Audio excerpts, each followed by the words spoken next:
Shanghai cooperative organisation సమావేశం ఈ దఫా రష్యాలో జరిగింది. మన జైశంకర్ అక్కడికి వెళ్ళారు.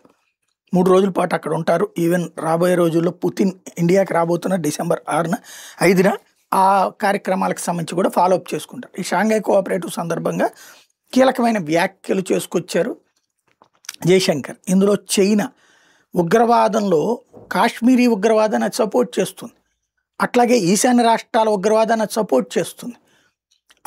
అదేమంటే భావ ప్రకటన స్వేచ్ఛ వాళ్ళ హక్కు. అదే చైనా నుంచి విడిపోతానన్నటువంటి జింజియాంగోళం తొక్కేస్తారు, లేకపోతే కనుక అక్కడ అన్నట్టు తీర్మార్ స్క్వేర్ దగ్గర తొక్కేస్తారు.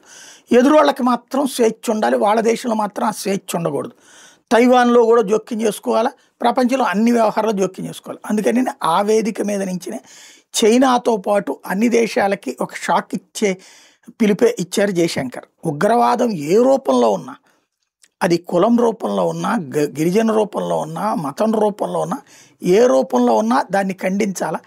అలా కాకుండా మాకు నచ్చిందైతే మేము సమర్థిస్తాం, అది ఉగ్రవాదం అయినా సరే, ఆయుధం చేతపట్టి ప్రభుత్వాల మీద తిరగబడి దేన్నైనా ఉగ్రవాదంగానే భావించాలి. దాన్ని ప్రపంచ దేశంలో ఉన్న ఏ దేశమైనా సరే ఆ ఉగ్రవాదాన్ని వ్యతిరేకించాలి, ఆ దేశాన్ని సమర్థించాలి అన్నటువంటి పాయింట్ గుర్తు చేశారు.